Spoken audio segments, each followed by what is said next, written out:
Hi, I'm Yulia, and this is the News Brief. Hopefully, you're happy to see me again. Here, we catch up with 4 to 6 news stories every other day that I curate myself and find to be the most impactful. Then we discuss them in the comments, so you don't have to suffer alone, and I don't have to suffer alone. Now, this is a new show, so I highly recommend that you leave your suggestions, comments, and questions under this video so I can read them and tailor this show to your interests and curiosities. And of course, answer your questions in the next episode. Let's dive in. I'm going to start with a personal story to set the tone today. We have a lot to cover, so it's only fair to start with something, I wouldn't call it inspirational, but easygoing. As you might know, Ukraine has built quite a list of medals this Olympic season. Olga Harlan won bronze in fencing. Her team took gold. Irina Gerashchenko snatched another bronze in high jumps, while Yaroslava Mohuchich brought home gold. Mikhailo Kohan took another bronze in hammer throw. And most recently, Ilya Kovtun rung in silver in gymnastics on parallel bars. You don't know this, but now you will. My grandfather is a pretty decorated Soviet gymnast, and he still dabbles in the sport at his ripe age of 85. So I called him up yesterday. Inevitably, because hey, Olympics, gymnastics, silver medal. And I was like, hey Gramps, have you seen that Kovtun won silver on parallel bars? Aren't parallel bars your forte and your biggest strength? To which he responded, Yulia, all of gymnastics was my biggest strength. And hey, you go Gramps, honestly, I would love to have his confidence. But here is something that I do really want to show you so you can see what gymnastics looked like back in his day. I happen to have a recording of a movie that he starred in on parallel bars. He was playing an Italian Olympic gymnast. He's Ukrainian, but you know what? You can still see it.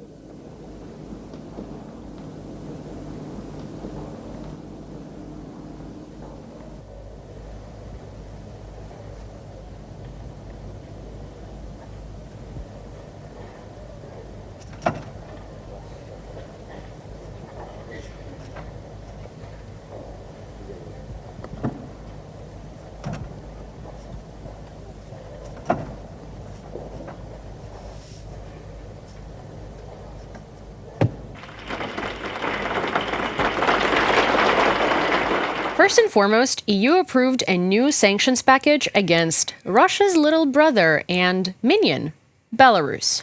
The European Union has approved a new package of sanctions against Belarus, targeting 28 individuals involved in repression and human rights violations in the country. With this addition, EU restrictive measures against Belarus now apply to 261 individuals and 37 organizations. These sanctions include an asset freeze, prohibiting EU citizens and companies from providing funds to the listed individuals. Additionally, these individuals are banned from traveling, preventing them from entering or transiting through EU territory. Not for long, I guess, because Hungary is now opening a program for visas for Russians and Belarusians, as we might have heard, as you have definitely heard about in the previous episode of the show. Here is why sanctions are so important. You might think that they are just small things that don't really affect Russian or Belarusian lives that much. But they do. And the reason why sanctioning not just Russia, but all of its allies and all the countries that inadvertently help it, here is why sanctioning all of the countries like Belarus who help Russia, not just Russia, is incredibly important. You might think that it's not doing that much, but it is. For instance, Russia transports a lot of its microchips that they put into missiles that they get from washing machines, through Belarus. They also transport it through Kazakhstan, they transport it through Georgia. These countries allow Russia to get the goods that Russia is sanctioned for. These countries allow Russia to traffic money. These countries allow Russia to acquire its previous status and lifestyle that it doesn't have anymore because of the sanctions. So when we talk about freezing Russian assets and freezing assets of Russian oligarchs and individuals and barring their entrance into the EU or other countries, we also need to talk about barring citizens from countries that help Russia from the same things. And this might be a controversial take because, for instance, in Kazakhstan, a lot of people are not happy with it. Most people don't support Russia.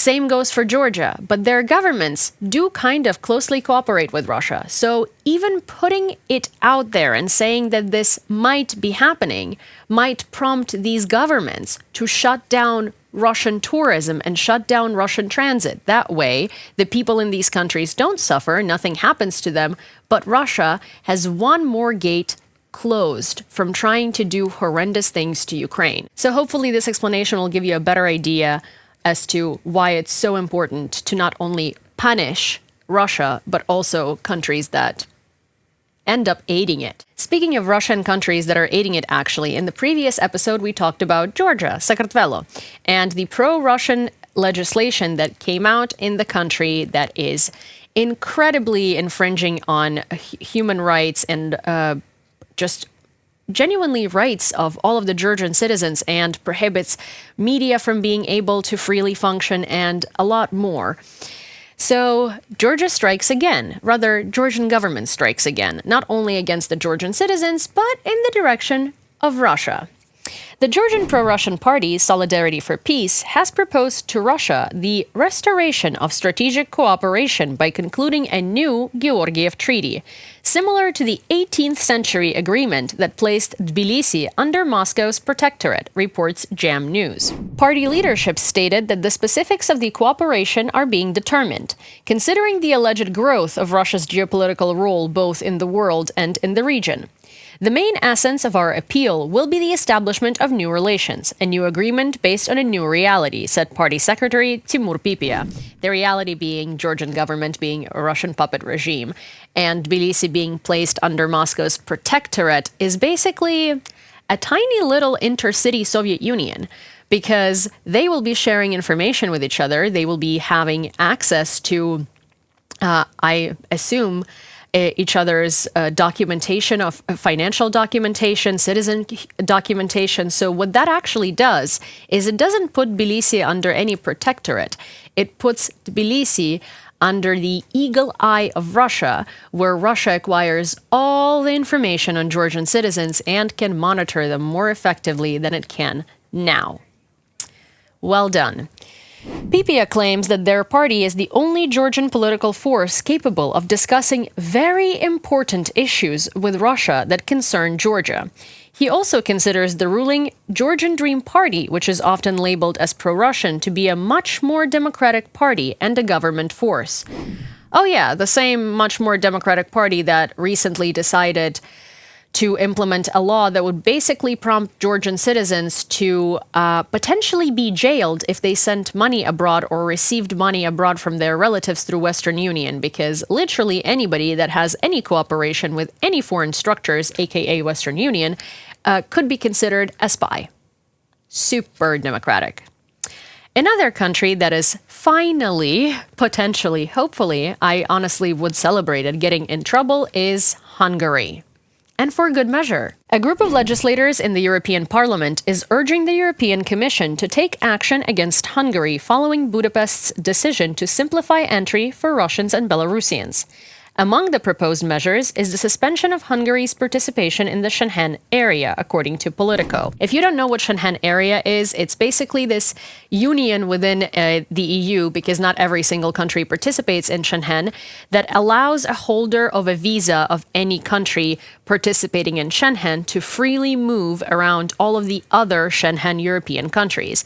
For instance, if I have a Polish visa and I am from a country that does not have cooperation with the EU in terms of, 30-day visa-free stay or 60-day visa-free stay or whatever it might be, if I acquire a Polish visa and I enter the EU through Poland, I can then go to Germany, to France, to other European countries without having to have my passport checked or really any additional security measures being imposed on me.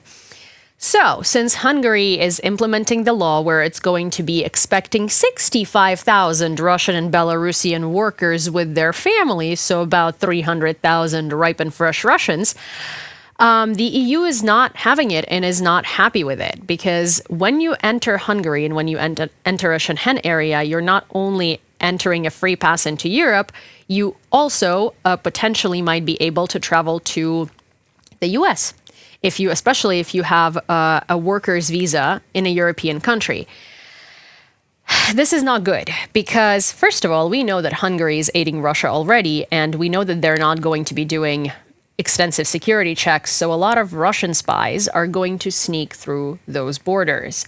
So the EU is taking matters into its own hands. They cannot expel Hungary from the EU, but what they can do is they can technically expel Hungary from Schengen. The letter warns that if Budapest does not amend its policy, the EU should reconsider Hungary's Schengen membership. This could involve introducing new border controls and allowing other EU states to potentially not recognize Hungarian visas. As of the evening of August 4th, the letter had gathered nearly 70 signatures, including those of former prime ministers of Belgium and Ireland. And if you think that this is bluff and the EU has never done anything like that and this is not going to be imposed, I have really bad news for you and really good news for me because I'm excited. During COVID, Hungary's immigration services were letting in lots and lots of people from other countries. Therefore, COVID was on a huge rise in the country. Obviously, Hungary is Schengen, so a lot of people who were coming in from other countries where, COVID regulations weren't nearly as strong would be traveling around Europe and increasing the numbers of COVID around Europe. So the EU Council had gathered and decided that they're temporarily restricting people with Hungarian visas from moving around the EU because, of course, nobody wanted to take a COVID hit on, behalf of Hungary just because they're not being responsible. And this is a much bigger problem than a bunch of immigrants with COVID. So I'm really thinking they're going to be taking this very, very seriously. French general calls for reducing red tape to enhance military mobility in Europe, which is a big story because, as we have heard, Europe is arming. Europe knows what type of threat Russia is, and they would rather be overprepared than underprepared. In an interview with Politico, a senior French general emphasized the need to cut incredible red tape to move troops and military equipment across Europe more efficiently in order to deter potential Russian aggression. General Bertrand Turgeau, head of the French Army's newly created Land Command in Europe, highlighted that during the Cold War, moving military equipment was very simple, but has now become extremely complex. Tell us about it. In Ukraine, It is absolutely necessary to bring military mobility back into the consciousness of Europeans, and for this we need practice, said General Turgeau. He stressed that if Russia attacks a NATO country, European and American soldiers need to reach the alliance's eastern flank as quickly as possible. Currently, this is hindered by administrative processes, inadequate infrastructure, and lack of transport capacity. You know what else this is hindered by? It's hindered by the fact that no one's taking it seriously enough. This is still being treated to an abnormal extent as a localized conflict between Russia and Ukraine. In reality, this is World War III. It's just not the way you imagined it. And I'm not saying this in a fear-mongering type of way. I'm saying that two types, very distinct types of powers, which is dictatorships and democracies, are fighting against each other. The whole world, the whole civilized world, and when I say civilized, I mean anyone but Russia and its allies, is behind Ukraine. And the countries that are allied with Russia tend to be dictatorships or fascist regimes. North Korea, Iran, Russia is close with the Taliban. Surprised they're not having a partnership with ISIS or Al-Qaeda, to be honest. But anyways, what I'm trying to say here is that it's not just about Ukraine. It's not just about Russia. It's not just about Ukrainian territory or Ukrainian people or Russia taking away Ukrainian values or Ukrainian culture or trying to destroy it. It is about a lot more than that. It is about Europe's and Western security. It is about how Russia is organizing Eastern states with dictator ideologies to go against the West. And if you don't see how this is a very big dynamic of a world war, well, I don't know how to help you. But it is. And the only reason we're not seeing it that way is because we imagine a world war to be, trenches everywhere and soldiers from every country fighting. Well, the reason that's not happening is because Ukraine is a buffer for that, unfortunately. And I say that responsibly because no one in the world, in the Western world, wants that to happen, right? So good to have Ukraine for that. And of course, everyone is helping us and we are very grateful, but we also do fully understand our role. Because again, if Ukraine did not survive this, Russia would have moved further. And This war is opening avenues for Iran to consider attacking Israel. It is opening avenues for China to consider attacking Taiwan. It is opening avenues for other conflicts to arise. Look at the state of the world affairs today. Venezuela, Israel and Gaza, China and Taiwan, Azerbaijan and Armenia. Look at the world and tell me we're not living through World War III. Europe and other Western countries need to start treating this conflict the same way they treated World War II. And hey, if it never happens and never progresses, then you were still prepared. But if it happens and it does progress and you're not prepared, then we have a problem. Meanwhile, Europe does things very right. The US, on the other hand, is boasting the same old narratives about escalation. We didn't even get a day to enjoy our new wings of F-16s before Matthew Miller took the mic to spoil the party. The US stance on F-16s and strikes into Russia remain unchanged. The presence of F-16 fighter jets in Ukraine does not alter the U.S. position regarding strikes deep into Russia, stated Matthew Miller, a spokesman for the U.S. State Department. My answer has not changed. We continue to look at the needs of the Ukrainian military, assess the security situation, and try to respond to their needs. That's how we make appropriate decisions about the weapons we provide to Ukraine, as well as the restrictions, if any, that we impose on the use of those weapons, Miller said, as quoted by Voice of America. Interesting that you look at Ukraine's needs, and that's how you decide not to let us strike inside of Russia. Because one of the most critical needs of Ukraine is, in fact, being able to strike deep behind enemy lines in order to destroy depots and warehouses with missiles, so a situation like last night doesn't happen. We can do that by letting Ukraine destroy Russian depots and Russian positions from which they make those strikes. And I fully understand that I look incredibly frustrated and incredibly heated, but it's because I am, and I should be. And so should everyone else who is watching this video and cares about Ukraine's victory, because it's not just about returning to the borders of 1991. It's also about preserving our infrastructure. It's about preserving our people. It's about preserving our people's lives. We already live in a war zone 24/7. I mean, you gotta laugh at it because it's otherwise you just don't continue living. And we live with electricity cuts, we live with water cuts, we live with rolling blackouts, we live with all sorts of crazy stuff. We live with missiles over our heads. And one of the things that can help us fix that is letting us use F-16s for proper things like destroying military bases, not just defending ourselves. Because when Ukraine attacks, we attack military infrastructure. When Russia attacks me and my dog at 11 p.m. in our apartment. There's the difference. Meanwhile, Forbes reported that this summer, due to U.S. restrictions, the Ukrainian armed forces missed a unique opportunity to destroy dozens of Russian Su aircraft at the Malyshevo air base near Voronezh. The Ukrainian command had requested permission to strike with ATACMS missiles, which are nearly impossible to intercept. However, the Biden administration responded with an outright refusal. Dozens of Russian Su aircraft. One Su aircraft carries about 6 cruise missiles. You make the count. How many lives, how much infrastructure would that have preserved? Think about the strike on the hospital that happened last month on July 8th. How do I remember that date? That strike happened right in front of my house. I live near that hospital.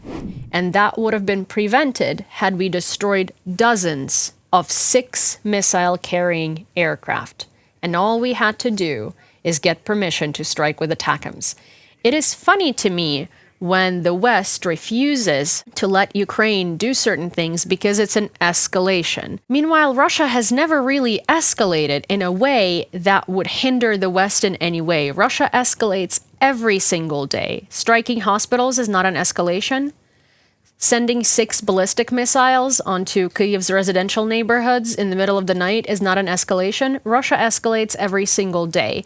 Yet every single one of Russia's nuclear red lines have been crossed, and they have not done anything about it because they cry wolf, and the reason why they do that is specifically so we cannot get permission to use ATACMS to destroy their aircraft that destroys our children with cancer and disrupts our sleep. And best for last, what the hell is going on in Iran? Are they actually going to attack Israel? And where is this information even coming from? Shoigu met with Iran's new president, Masoud Pezeshkian, the commander of the Iranian Armed Forces, Brigadier General Mohammad Bagheri, who is leading the planning of military strikes against Israel, and the secretary of Iran's Supreme National Security Council. Two Iranian officials familiar with the war planning, one of whom is a member of the Islamic Revolutionary Guard Corps, confirmed to NYT that Iran has asked Russia for their air defense equipment. I want to interject here for 1 second. Have you seen Crimea? Have you seen how Russian air defense equipment works? I mean, if they're going to get that, I'm not worried because it just doesn't work. But anyways, Russia has begun supplying modern radars and air defense equipment, according to the Iranian officials who spoke on the conditions of anonymity. Iranian state television showed Shoigu and Bagheri greeting each other, meeting face-to-face, and then participating in a larger meeting at the negotiating table with members of the Russian delegation and Iranian military officials. We are ready for full cooperation with Iran on regional issues, Shoigu reportedly said. Now, this does sound scary, I know. And hey, they might be planning a war with Israel because tensions in that region between these two countries are very high. But we might also want to consider that provided that Russia is involved, of course Russia is involved because why wouldn't they be involved with another dictatorship? They might be trying to plan these things out in order to deflect attention from Ukraine back to other countries, to the Middle East, back to Israel, back to Iran. That way, the US is supposed to panic and start supplying all of the weapons to Israel now that Iran is actually threatening war and taking steps to do that. I want to be very careful with what I say next. And I want to put it in a way where you understand where I'm coming from. The war between Israel and Gaza is 100% a bloodbath and caused by the situation in the region. But Russia absolutely took advantage of that and met with Hamas and supplied Hamas with weapons, it looks like. We don't have a lot of proof, but there is quite a bit of evidence.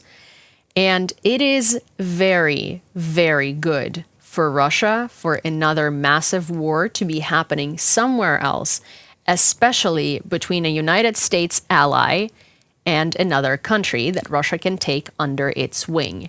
Because that way, the US is going to be distracted onto that allied country and leave Ukraine to its own devices. While we're not hearing a lot about Israel and Gaza on the news anymore, because of course the media attention span is about a month and a half, best case scenario, we know, we are Ukrainians. Russia is likely planning another distraction, and that distraction looks to be their cooperation with Iran and threats of war. Now, I cannot say that for certain because, of course, I'm no psychic, and it would be very irresponsible of me to do that. But I do want to bring that option to the table because Russia participates in international geopolitics and meddles in it to its own favor more than you can think, and more than you would want to think, more than anyone would want to admit or would want it happening. But Russia is really the puppeteer master behind a lot of conflicts worldwide. And it's really upsetting, but it is what it is. But that's exactly why we need to fight it effectively so it can stop doing what it's doing. Anyways, that is all I have for you for today, and I will see you in a couple of days again. But in the meanwhile, please don't forget to like this video, send it to a friend, leave a comment under it so I can respond to it in the next one. And of course, please follow the Gaze Media, Gaze, where I and other journalists are working very hard to bring you the news every day. See ya!